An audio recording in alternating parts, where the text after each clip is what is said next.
I'm joined in studio tonight by Professor Caroline Omolando, the Deputy Vice Chancellor in charge of Academic Affairs at the Open University of Kenya, as well as Samuel Otieno, the Director of Advocacy and Partnerships at Zizi Afrique Foundation. Lady and gentlemen, thank you for joining me tonight. Very quickly, Prof, if I can begin with you, we'll come back to talk about a couple of things we've seen during today's results, but TVETs have been spoken quite a lot. How important are they in the academic system in this country?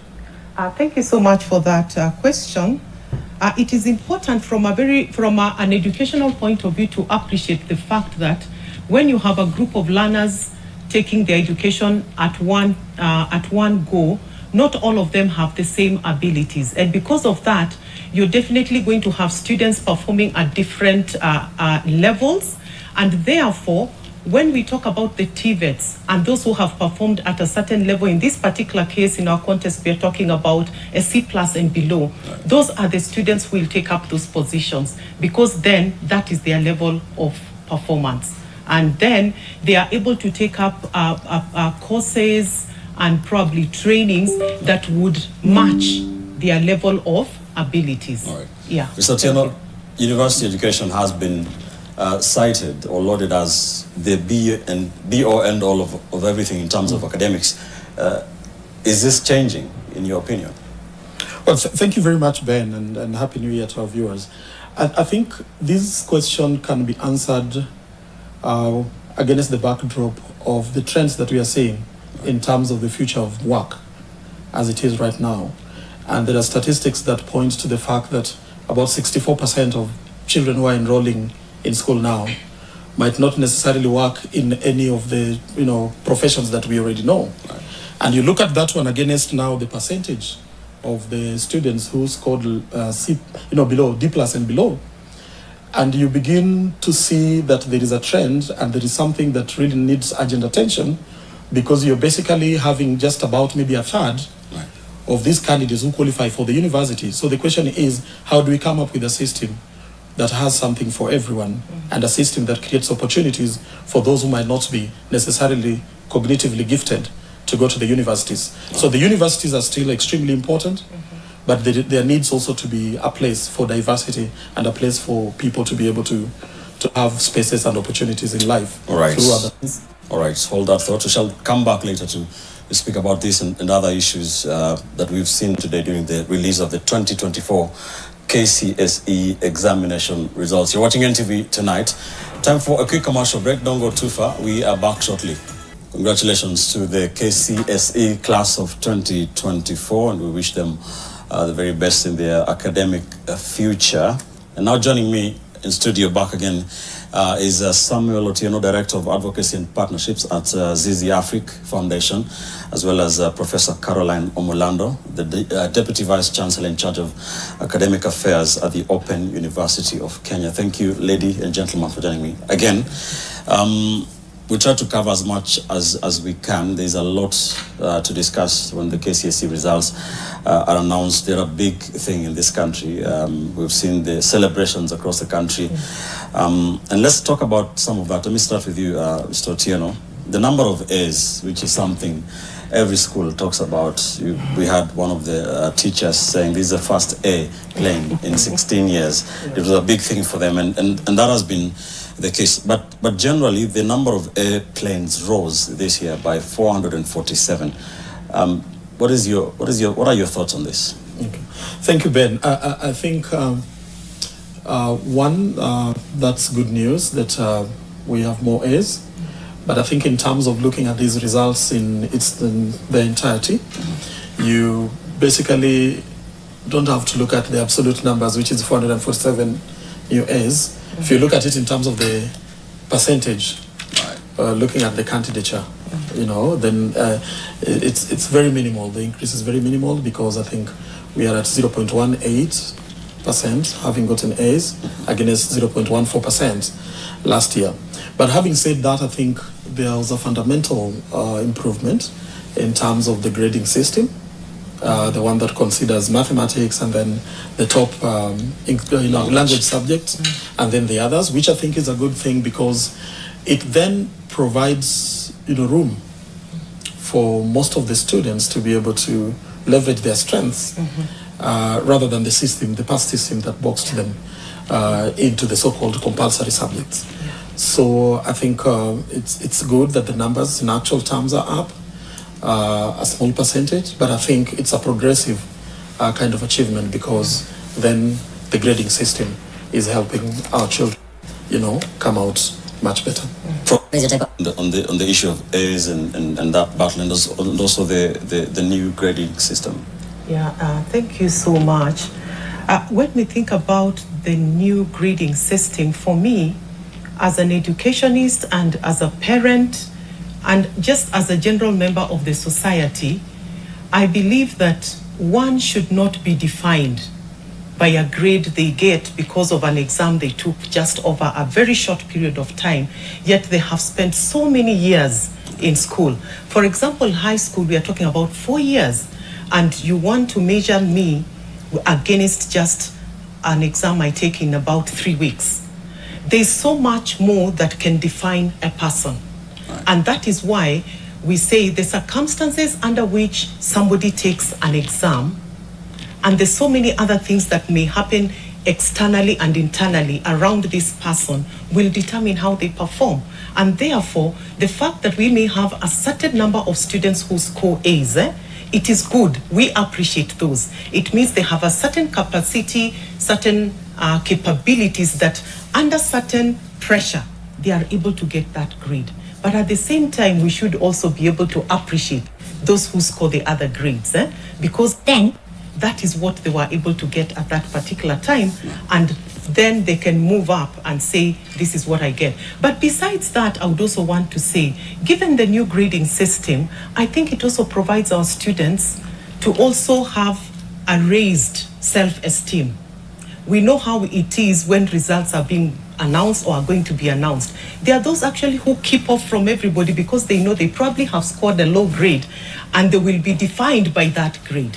And so when we have more students getting higher grades, because then we are able to pick on what they performed better in, I think it's a good thing for our children. Right. Then even the cases of suicide, now that we even have had one of the news items talking about suicide, we've had young children.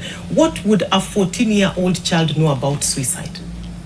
What would a 19-year-old, 20-year-old child know about suicide? But it's because of those circumstances that come around how they are defined.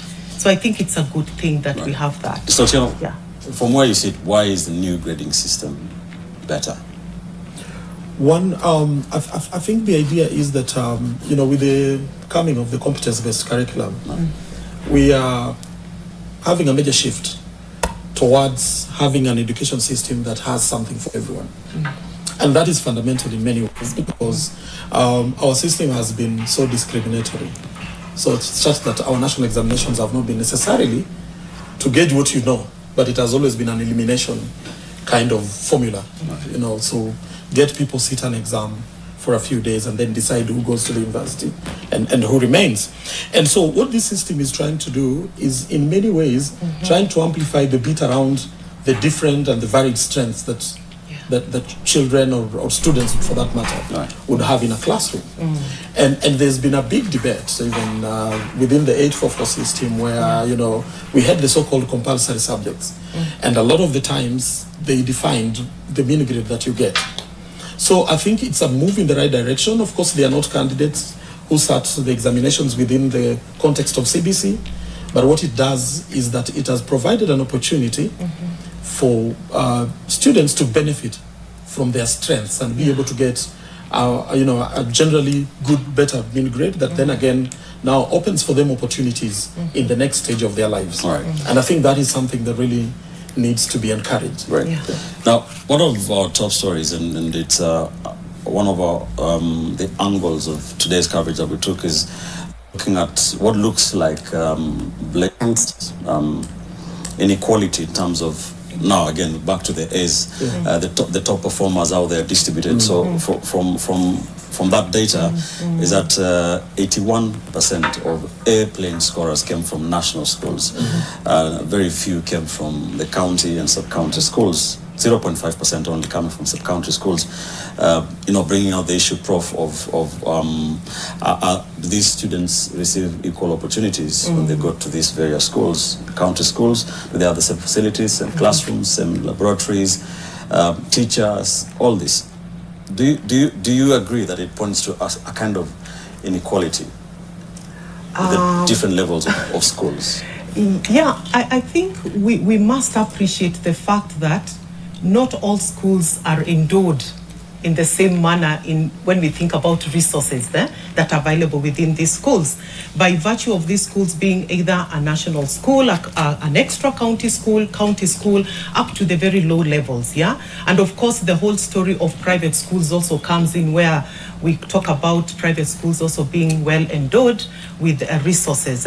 We also must pay attention to the fact that at selection point, as these students graduate from the primary school level into secondary school level, the grade you get at primary school level also has a very high determinant on the nature of school you are also placed in at secondary school level. And for me, having also had an experience of working at high school level as a high school teacher, that actually brings in a lot of, what would I say? It also creates a situation where we may be able to understand why students who get into national schools have the ability of performing a little higher than those who don't perform, because those in national schools are selected from around the country, countrywide, and those who have the high scores. That would be one determinant.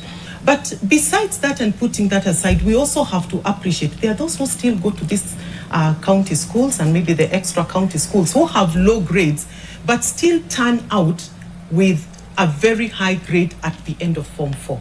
So what does that also mean?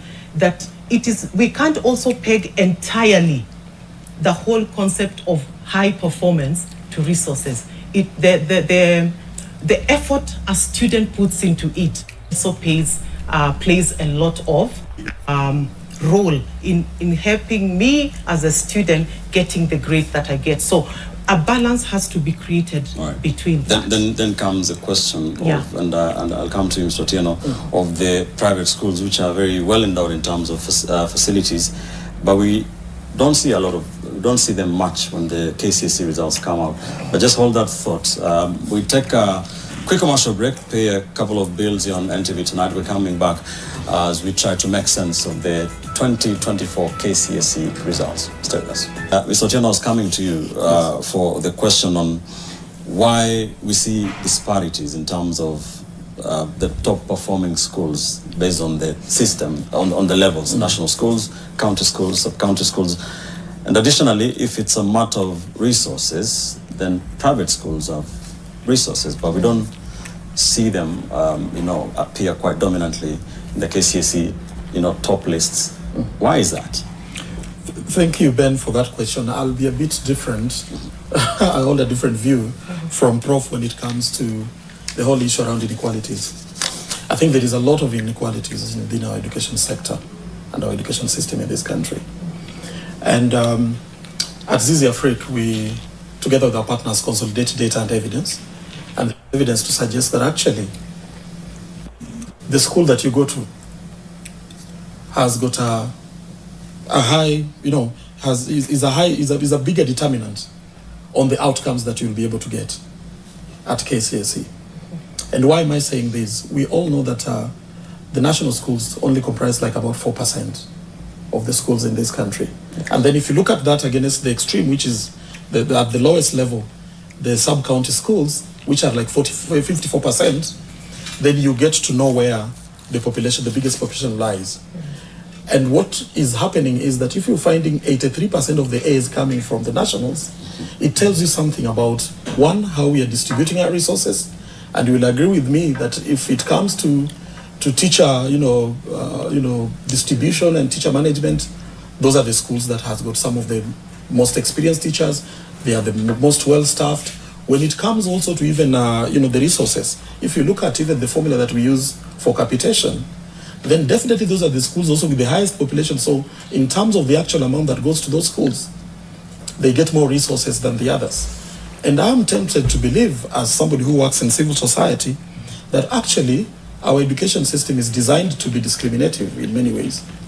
Because where is the effort in trying to bring these schools to some level of parity? We still have schools that don't have laboratories in this country, and the students are expected to compete with the others. So I think it is something that we need to have a very serious conversation about as a country, so that any child should not be disadvantaged just by the mere fact that they did not go to what we call the national schools. So what's the solution? How do we salvage the forgotten majority, which is those extra county schools, the day schools being a big part of them? We definitely need to have some form of, way of affirmative kind of action, where you bring more resources to where they are needed, where 54% are, and actually be able to bring them to a level where there are basic minimum standards that are met for any given school, because those standards are there and the government has them. But also there is the whole issue around using data and evidence to make decisions. Why is it that we are still finding the schools that are well resourced and that have been well resourced for over the years still being the ones where capitation is going high? We are not using data to make decisions and say, we know schools, for instance, that do not have some of the basic facilities, right, who then need to have more. But I think there have been some attempts. Of course, we know that in the whole debate around the new classrooms, I think there has been some sort of a solution that is coming up, that is emerging in the way the national government is working with members of parliament and CDF, for example, to ensure that these classrooms are built. But I think what we still don't have is a deliberate effort to ensure that all children across the country are able to enjoy some basic minimum standards in terms of the learning environment. So our education is still largely very discriminative, and there are a lot of inequalities that affect performance. Thanks. Prof, as an educationist, do you see any attempt, do you see any willingness to try and achieve some parity in as much as these matters are concerned? Yeah, there's a lot of willingness from our government, just like my co-speaker here has indicated. Quite a bit is going on. Right. Even when we think about the issues of, for example, the laboratories, the classrooms, right, and all, there's quite a bit. And even when we come down to the issue of the teacher-student ratios, we've had quite a bit from the Ministry of Education through Teacher Service Commission, talks about we want to employ a certain number of teachers between now and this other time, So there's a consciousness about the lack that there is, and I think the government, within the resources that are available, is making some effort to ensure that that is attained. All right. Yeah. All right. Yeah, for a second there, you made me feel guilty. I went to a national school back in the day. So let's switch to the higher education qualification, which is the ultimate goal for a lot of the learners in high school, and we saw from today's results. The country recording the highest university qualification in 8 years. Those with C+ and above are 22% of total candidates, 201,301. Is that a good number, Prof? Given what we tell our children, given what teachers tell their students in schools, one would look at this number as a very low number, because I don't want my child to go to school and come back with that other grade that is under the 73-75%. Right. Each one of us wants their child above in the 25 and above percentage of C+ and above.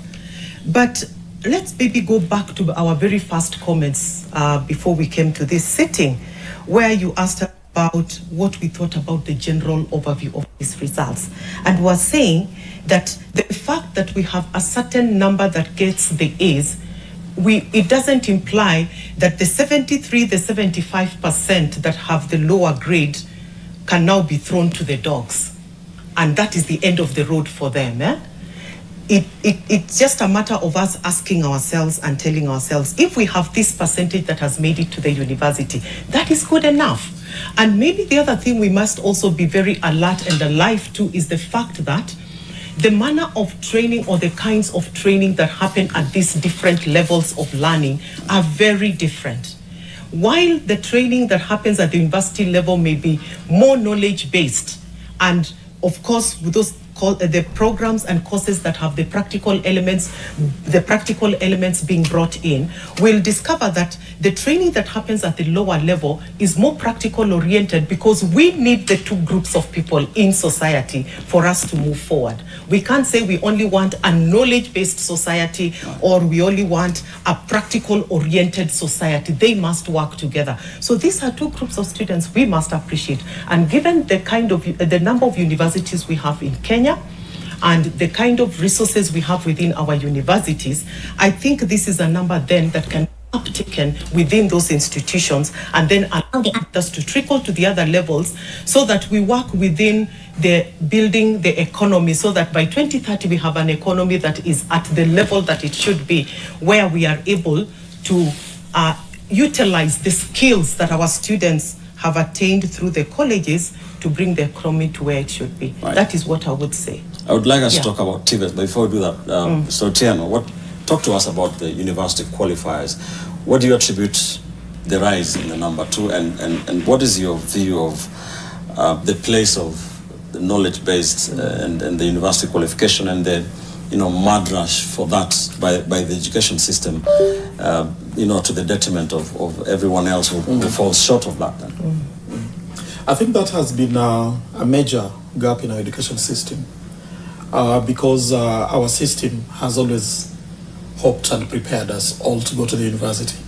But I think, as it is apparent from the data from all over the world, there is no possibility that everybody will be able to be at that level. And of course, there is a saying that says, if you judge a fish by climbing a tree, then it might fail almost all the time. And so the idea is that we need the university, because that is where thought leadership is nurtured. That is where a lot of innovation and creativity is supposed to be nurtured, and that is what actually guides, the path that a country takes in terms of being globally competitive. But I think we must also be alive to the fact that not all students will go to the university. And for those who don't go to the university, I think for me the most fundamental question is, what are the opportunities that we are giving them to be useful in society? Because in the past, we've had a system where if you don't go to the university, too bad for you. If you happen to get a diploma course somewhere, good for you. But if without that one, every parent, like Prof says, would feel the children are failed. I think there is a need for us to begin now moving away. And I'm very happy that consistently the ministry has decided not to rank the schools and to rank the candidates, which is a good thing in terms of the kind of society that we need to build. And I think it is time we begin to now educate and create awareness amongst our parents, amongst our society, that there is much more to just going to the university. And so that the 2024 candidates must now know that whatever the grade they got, there is a way in which they can be able to make good use of that. Because at the end of the day, a lot of the times we go to school because you want to be able to thrive in the modern society, in the world that you live in, but you also want to be able to get the economic opportunities. And we have a national qualification framework that allows you to rise from different pathways. You could start as an artisan person, as somebody who does some technical work, and still rise to that particular level. So I think the conversation that we must be having, and the conversation that we need to have with government, and where a lot of resources of course need to go, is actually looking at what these other 70% would be getting. And that is where you started very well with talking about TVET, and we have got different levels of TVET in national polytechnics. But also let us not forget, and of course CBC has been designed to cure this, let us not forget the talent and the sports arm, which has actually proven to be able to transform people's lives and provide a lot of opportunities. Talk to us very quickly, Mr. Otieno, about the TVETs before I come to you, Prof. Yeah. You know, the TVETs and the other level, the tertiary institutions, and do you think they are designed well? Do we have enough of them to deal with this vast majority of these other students? Ben, that's a very interesting question, because at Zizi Afrique we work a lot also in TVET and in supporting TVET. And one of the challenges that TVET has faced in the past has been the attitude around TVETs. And like Prof says, nobody wants to take the child to secondary school to go to a polytechnic. And past there was even a challenge. A lot of them were referred to village polytechnic. I'm sure you don't want your child to come all the way to Form 4 and go to a village, establishment. But I think the most fundamental thing is that there has been progress in terms of increasing the number of institutions, but still looking at the percentage of students who qualify or who ordinarily would be candidates for TVET, we are still short in terms of spaces, in terms of places. But then there is a fundamental question of funding for these particular institutions. You have got the national polytechnics, which are funded generally by the national government, but you have the very lower ones, the village, the vocational training centers at the very lower level, which are funded by the county government. And again, data and evidence that we have is that counties have done a very poor job in terms of making sure they're equipped. Then, of course, the third issue is around the variety of courses that are available at that particular level and how you link those courses. One of the projects that we are doing is called the Future of Work, where what we are trying to do is to identify skills that would ordinarily be marketable in different places and trying to link the industry with the training, so that the training institutions at TVET level only train people who would be required or who the industry would be able to absorb. All right. And so that linkage between industry and the training has been a major problem. There is the issue of funding for these institutions and the variety of courses, because for most of the TVET institutions, you find there is very limited variety around courses. But beyond that, I think the attitude needs to change. Right. And we've also seen data to indicate that among young people, there are also there are emerging cases where a student qualifies to go to university, but they end up taking, which is something that we should encourage if we are to industrialize as we have been Prof, aiming to. You are a university don. What is your view of TVETs in these tertiary institutions and how they have been set up? Yeah, just like we have indicated, it is important that we appreciate that we have those students who qualify to go to institutions that offer education at that particular level. And for me, looking at what the kind of education that is offered in TVETs, I think it is okay, in the sense that this is curricula that is defined for those kind of students at that particular level, for them to attain a very specified skill set that would be good for them once they leave that college to be able to do certain things. And so the fact that we grade that, I would say, curricular content in that manner, it is fine, so that we are able to produce persons who are able to do certain jobs, take up certain jobs in society that require those kind of skills. So I think it is okay, so that we have that kind of thing. And that is why worldwide, we don't have all colleges, all universities grading all students at one level. We now even have courses that are now even referred to as the non-degree courses. And it is because of appreciating the kind of education that is offered at this particular level.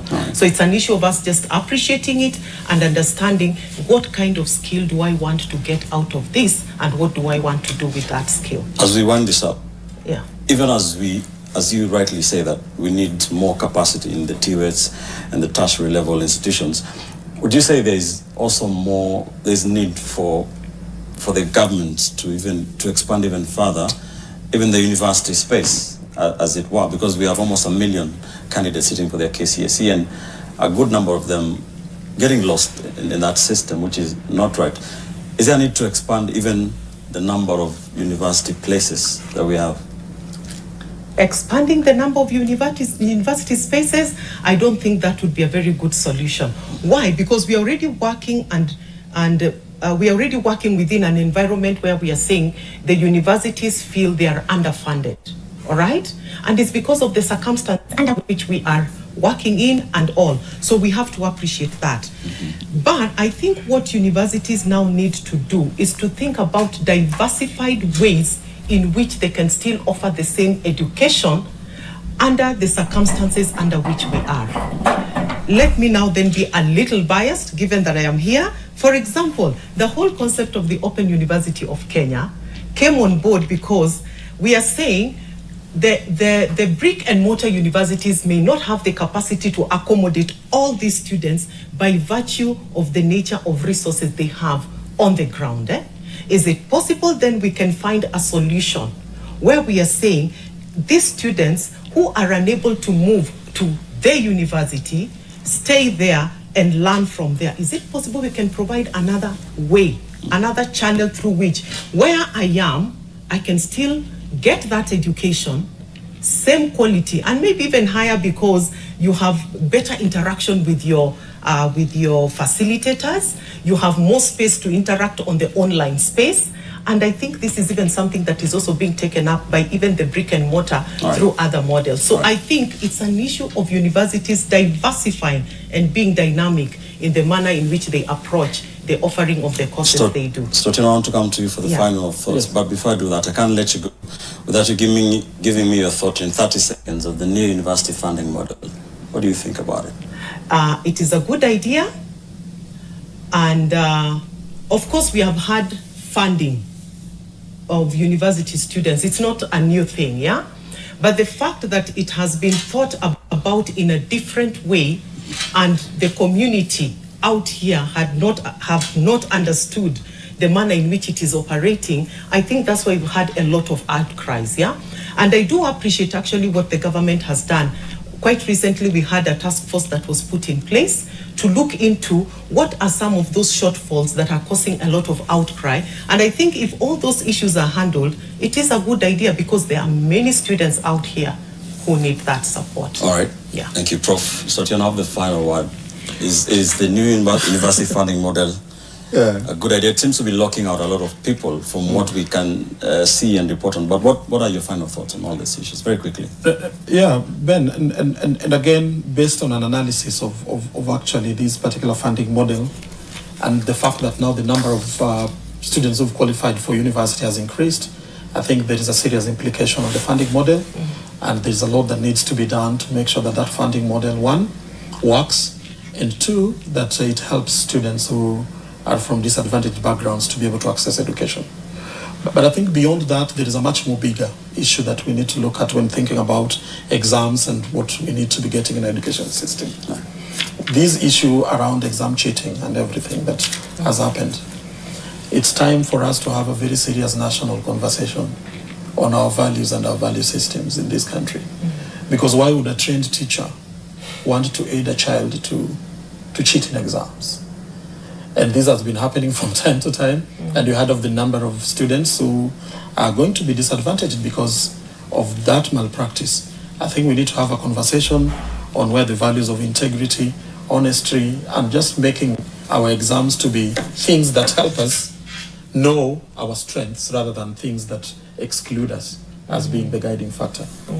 And of course, lastly, we did a quick analysis before we came here. I told you we work a lot on data. And we looked at, if you look at the number of students who sat KCPE, these cohorts, if you do an analysis and look at the number of those, because the government had told us at that time that there was 100% transition. If you look at the number of those who sat KCPE and the ones who sat KCSE this time, there's about 19% of children who cannot be accounted for. I don't believe it was because of natural attrition like death or something. These are people who perhaps joined the secondary school and just got lost somewhere. Therefore, we welcome the whole idea of receipts, which now will be happening in June. But we think very much as actors in the civil society that it doesn't need to be June. It can be done much earlier so that these people are able to join, the tertiary institutions with the others. All right. Yeah. Thank you so much, lady and gentlemen, for joining us tonight to help us make sense of the KCSE exam results. Samuel Otieno, Director, Advocacy and Partnerships at Zizi Afrique Foundation, as well as Professor Caroline Omolando, the Deputy Vice Chancellor in charge of Academic Affairs at the Open University of Kenya. Many thanks. Thank you. That's what we leave it on NTV tonight, this Thursday, the 9th day of January 2025. For all of us here, thank you for watching. I'm Ben Kitili. Good night from Nairobi.